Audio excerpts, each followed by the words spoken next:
O mundo inteiro se admira do que o Brasil faz em matéria de produção de energia elétrica de origem hídrica. E aqui, uma parcela da opinião, movida não sei por que sentimento, ergue-se contra a construção de hidrelétricas. A Organização dos Estados Americanos pediu hoje que o Brasil paralise o processo de licenciamento da hidrelétrica de Belo Monte, no Pará. A reação do Itamaraty foi de perplexidade. As manifestações de líderes indígenas do Xingu, contrários à construção da usina de Belo Monte, chegaram à Organização dos Estados Americanos no fim do ano passado. Em carta enviada ao governo brasileiro, a Comissão Interamericana de Direitos Humanos da OEA pediu que seja suspenso imediatamente o processo de licenciamento do projeto de Belo Monte e que seja impedida a realização de qualquer obra até que sejam cumpridas algumas condições. Entre elas, consultar as comunidades que serão afetadas pela hidrelétrica e adotar medidas para proteger os índios que vivem isolados na bacia do Xingu.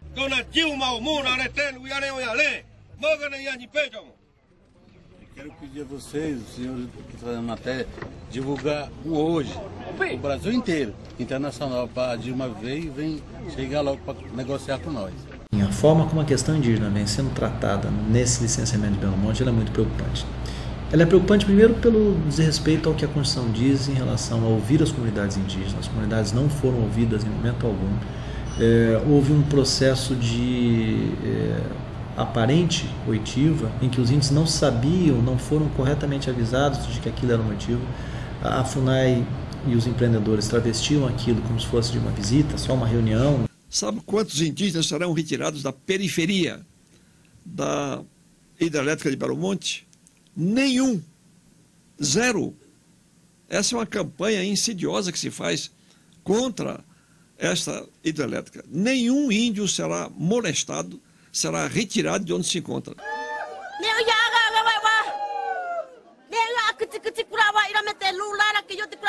Ministro,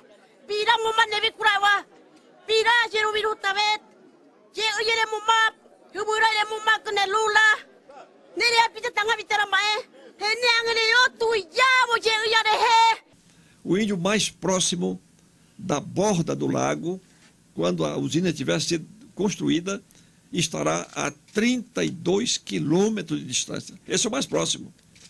Eu acho que eu levaria 2 dias para andar 32 quilômetros. Pois bem, há outros índios que estão a 500 quilômetros, 200, 800 quilômetros. Portanto, nenhum indígena será prejudicado. Esse contexto de tratamento da questão indígena é um retrocesso, sim.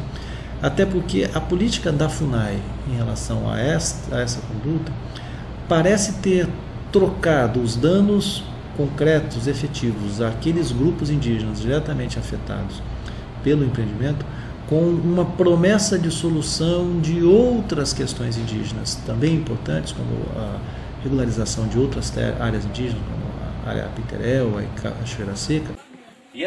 Mas apesar do compromisso que está sendo firmado aí pelo presidente da FUNAI em tentar fazer com que essa área aqui, até os canais, seja desapropriada e vire uma reserva de desenvolvimento indígena para vocês. Então, uma troca, não, tudo bem, eu deixo que haja um dano aqui, mas eu resolvo outros problemas. O que é um absurdo, porque era papel da FUNAI resolver esses outros problemas e evitar o dano aqui também na área de Belo Monte. Então, é um momento preocupante que pode marcar um retrocesso muito forte no tratamento das comunidades indígenas pós-1988. Mas então vai ter que fazer, como essa medida que é para cuidar do impacto vai gerar, vai ter que ter outra medida para cuidar do impacto, que é vigilância e fiscalização na estrada. Aí vai ficar aquela, sabe? Não, mas então, aí esse é o problema que está querendo ser esclarecido aqui, é que diz que não vai dar certo. Não, mas eu acho o seguinte, que esse detalhe é tão detalhe que é só depois que sair uma licença prévia que você vai discutir com a comunidade como é que ela vai se organizar. Negativo. Eu não aceito esse tipo de coisa. As populações, as demais, pessoas que estão na periferia, na região, acabei de dizer, todas serão removidas, convenientemente removidas, humanitariamente removidas para locais melhores e com melhor assistência. Portanto, todos modificarão a sua vida para melhor, não para pior. Nós estamos aqui, o grito hoje aqui é para nós levar para o nosso governo saber que a gente vive aqui na Volta Grande do Xingu. Porque até hoje tem apresentado algumas conversinha, né, dessas grandes empresas que diz que faz tudo. Rapaz, e leva a saúde, leva não sei o quê, então para nós isso não interessa. Sou agricultora da Volta Grande do Rio Xingu, estou muito revoltada, por isso que nós estamos aqui na luta. Quero deixar meu recado, que esse aqui é só o começo, que não vamos desistir das nossas terras, e nossas terras não é para venda, nossas terras é para nós sobreviver. Para ver nascer um novo dia. E aqui nós queremos deixar claro, se nós unir a população que está revoltada contra essa barragem com os índios, nem que para isso nós estamos obrigados a formar uma guerra, mas nós estamos dispostos a fazer isso, porque os governos, os presidentes, eles não olham para nós. Meus companheiros, eu vou sair daqui e vou para Marabá, vou anunciar o começo da terraplanagem da primeira siderúrgica no estado do Pará, para utilizar a energia produzida em Belo Monte. Outro ponto de discussão é o fato de que o Pará não vai receber diretamente nenhum dos 11 mil megawatts da usina. A Ordem dos Advogados do Brasil tentou um acordo para manter parte da energia no Pará. A proposta não foi aceita pelo governo federal. E agora, com a licença concedida pelo IBAMA, a OAB Pará e o governo do estado vão acompanhar de perto a instalação do Parque Industrial em Altamira, região sudoeste do Pará. A principal luta da OAB foi para que o estado do Pará fosse acionista, fosse dono do empreendimento, que um percentual da energia gerada em Belo Monte fosse de propriedade e de disposição livre pelo estado do Pará, para que ele usasse isso como incentivo a novos investimentos. O que a gente tem assistido hoje é que o governo federal não está incluindo a sociedade paraense, o estado do Pará, o governo, efetivamente no controle da aplicação desses recursos.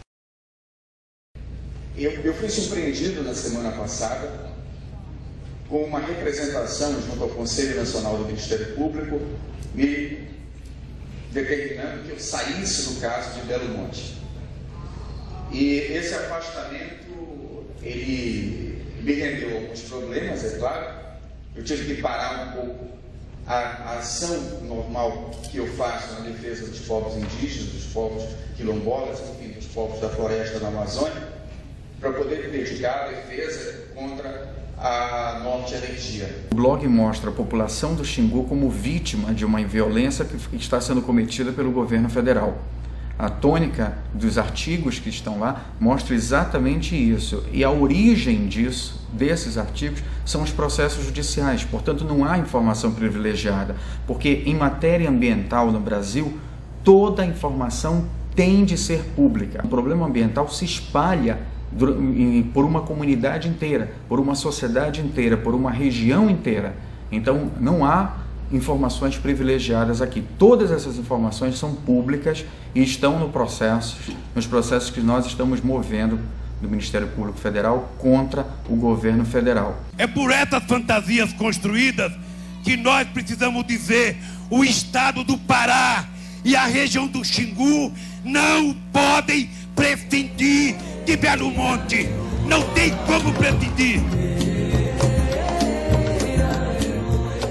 Quando se fala da questão indígena, o índio não tem nome de família. Respeito a todas as cores que a vida divina, ter sempre clara a vida pra nunca machucar. Somos humilhados. Só ter mais vazia pela doçura de criar.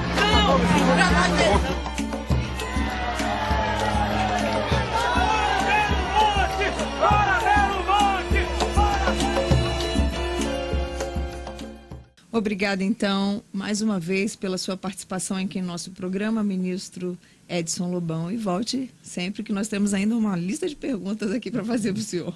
Muito bem, muito obrigado. Eu fico sempre muito contente por poder vir aqui, de tempos em tempos, esclarecer a curiosidade da opinião pública.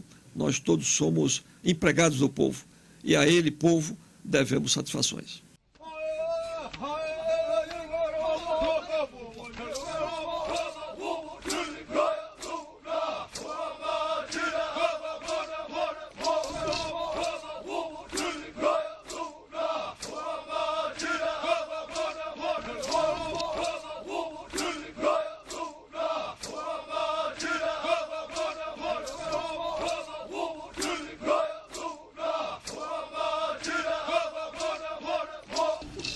Dạ,